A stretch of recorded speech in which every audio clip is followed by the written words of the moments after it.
Je propose qu'on continue et je vais depuis Tulle parler avec monsieur Jean-Emmanuel Gilbert de Aquacet qui nous a rejoint. Bonjour Jean-Emmanuel. Bonsoir à tous. Bonsoir. Alors merci de nous rejoindre. Vous allez nous dire en quelques mots ce qu'est Aquacet et quelle est un peu sa trajectoire. Et depuis le Limousin, depuis Limoges, vous êtes basé sur Limoges, quelle est la trajectoire et quelle est votre trajectoire de transformation numérique en particulier? Vous l'avez entendu tout à l'heure, le président il disait n'hésitez pas à nous bousculer. Je sais que vous avez aussi un discours sur le digital qui peut bousculer. Vous écrivez des posts sur LinkedIn, de ci, de là, où vous avez aussi votre avis sur ce que doit être l'usine du futur. Donc on va prendre quelques instants pour en parler. Dites-nous quand même quel est le métier historique d'Aquacet.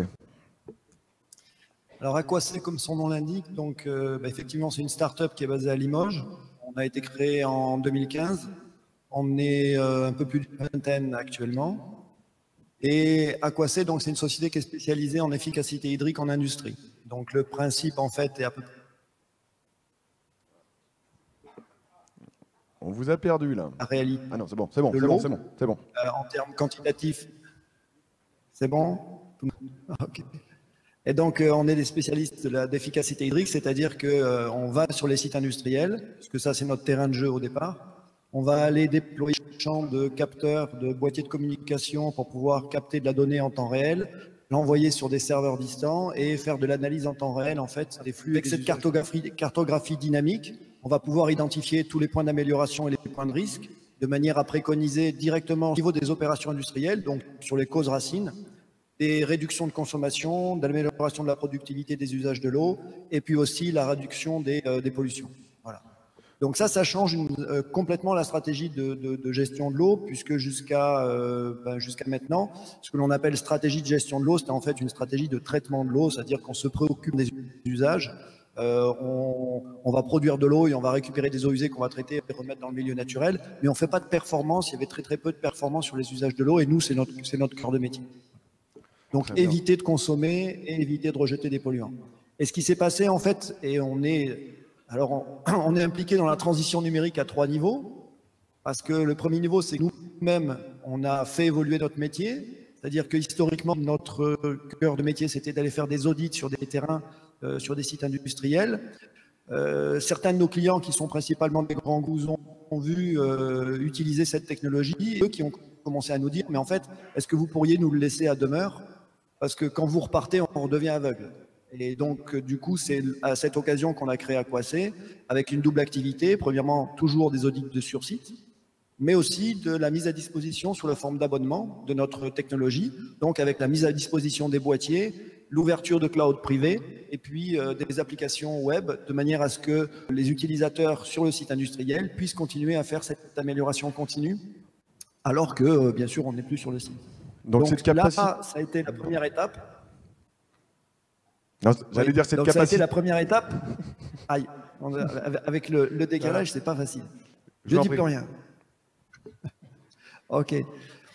Donc, ce qui s'est passé, c'est qu'au bout d'1 an à peu près, il y a de nouveaux types de clients qui sont venus nous voir, des équipementiers, et qui nous ont dit, mais en fait, votre système que vous mettez sur des capteurs dans les réseaux, est-ce que vous pourriez vous connecter aussi sur nos installations, c'est-à-dire sur les machines?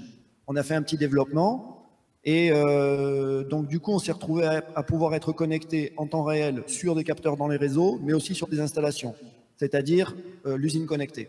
Donc là, on a commencé à dire, OK, alors on va faire basculer notre business model vers fournisseur de systèmes d'usines connectées dédiés aux utilités, plus particulièrement à l'eau. Mais ce qui s'est passé, c'est qu'il y a de nouveaux clients qui sont venus nous voir en nous disant, mais est-ce que vous pourriez suivre aussi les déchets, suivre de l'air, etc., etc. On leur a dit, moi je leur dis, vous faites des flux de pain au chocolat, c'est pareil. C'est du moment qu'on a des flux de matière et que l'intérêt c'est de les suivre pour avoir une idée des événements, des performances et des incidents, nous, notre outil fonctionne pour ça. Voilà. Alors, donc du coup, ça c'est le premier niveau de transformation numérique qui a été directement chez Aquacet. Voilà.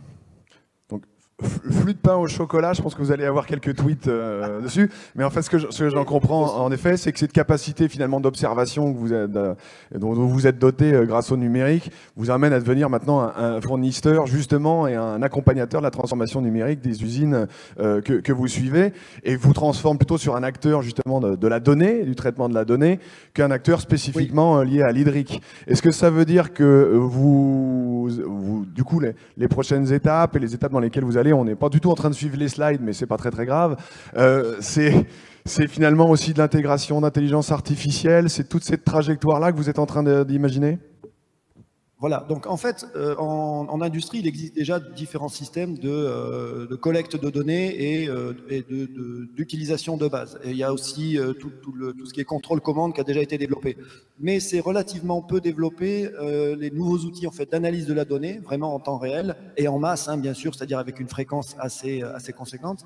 Ça, c'est assez peu développé. Et ça, on va dire qu'il y a 4 niveaux d'utilisation. Le premier niveau, et si à la limite, j'avais préparé une petite slide pour, si on peut les remettre, s'il te plaît, montrer une petite différence et de manière visuelle. Hop. C'est la prochaine. Celle-ci. Non, celle d'avant. Oh là là, on est déjà à la fin là. La première, avant. Voilà. Donc en fait, nous, la plupart de nos clients, pour ce qui était de l'eau, en fait, font des échantillons moyens 24 heures. Donc une fois par jour, ils récupèrent un échantillon d'eau, ils font des analyses, et donc on a le côté photo. Le fait de pouvoir faire vraiment du temps réel, non seulement on a une bien meilleure précision, mais on a bien sûr la cinétique. Ça change complètement la vision de ce qui est en train de se passer au niveau du cycle de l'eau. D'accord ? Alors le premier niveau, quand on a effectivement la vision temps réel, donc fine, à la fois dans l'espace mais aussi dans le temps, ça permet de, comme je disais tout à l'heure, trouver des points d'amélioration. Okay ? Parce que tout d'un coup, on voit qu'il y a des choses qui dérivent et compagnie, on peut agir. Okay. Le deuxième niveau, c'est que ce que l'on voit, c'est que du coup, on comprend comment fonctionne l'ensemble. Donc, on remet en cause même le cycle de l'eau sur le site industriel, à tel point qu'on peut éliminer des stations d'épuration. Enfin, je veux dire, c'est des choses qui sont très conséquentes. Ce n'est pas simplement je fais de réduction. Je change complètement le cycle de l'eau, parce que je prends connaissance d'une nouvelle réalité que je n'avais pas anticipée. Troisième conséquence, c'est qu'on va pouvoir commencer à stocker énormément de données, et ça ne coûte plus rien maintenant. Et donc, de ce fait, je vais pouvoir exploiter le passé de manière très fine, et notamment pour pouvoir essayer d'identifier des événements précoces, des signaux faibles qui sont les premiers signaux en fait d'un dysfonctionnement à venir, et donc de commencer à faire de la maintenance prédictive. Quatrième niveau d'intérêt, c'est que je peux aussi non seulement exploiter le passé, mais je peux aussi explorer le futur. C'est-à-dire que comme je suis sur des systèmes en temps réel et que j'ai une connaissance complète et fine des différents maillons de ce cycle de l'eau, je vais pouvoir utiliser des modèles en fait qui vont simuler par exemple un procédé de traitement de l'eau, et donc comme j'ai le flux d'eau qui arrive, j'en suis informé en temps réel, mon modèle, ma simulation va me dire ok, si le temps de séjour c'est de 4 heures, dans 4 heures c'est ça qui sort. Si ça ne vous plaît pas, on peut réutiliser le modèle en termes de avec des modifications, et de dire ok, je rajoute 50% d'agitation, etc., etc. Et le modèle dit bah alors si vous faites ça, le niveau de sortie ne sera plus de 100, il sera de 50. Ah oui, ça me va. Et donc, c'est vraiment un outil, on le voit, qui sert pour la performance industrielle et environnementale, mais qui utilise des outils du numérique qui vont, alors si on utilise les gros mots, intelligence artificielle, etc., etc. Voilà. Merci beaucoup pour ce discours. Je vous propose une chose, parce qu'on est en train de prendre beaucoup de retard, mais on en comprend bien, je trouve, la trajectoire que vous essayez de suivre. On l'a dit tout à l'heure, à travers les différents discours, y compris d'ailleurs avec BPI, sur le soutien et le financement à l'innovation et de stratégie globale, finalement, avec le numérique qui s'appuie dessus. Vous êtes d'ailleurs BPI Excellence, hein, si je ne dis pas de bêtises. En fait, qu'est-ce que vous diriez à des chefs d'entreprise qui sont dans la salle et qui, voyez, on l'évoquait tout à l'heure, qui a quand même beaucoup de réticences, encore des difficultés. Je sais que vous cherchiez à démystifier le sujet numérique, vous parlez de sujets extrêmement liés à la donnée, à l'algorithmie, mais qu'est-ce que vous leur diriez pour les convaincre? Alors justement, si on peut mettre la deuxième slide, et ensuite après la troisième, mais je vais être très rapide, ne vous inquiétez pas. Donc effectivement, si on prend le numérique, on retrouve avec à la fois des termes qui sont très nouveaux et qui sont complexes en termes de ce qu'ils représentent. Quand on parle d'intelligence artificielle, data mining, etc., machine learning, c'est vraiment des outils qui sont très compliqués. Mais en fait, on s'en moque, hein, c'est vraiment pas la question.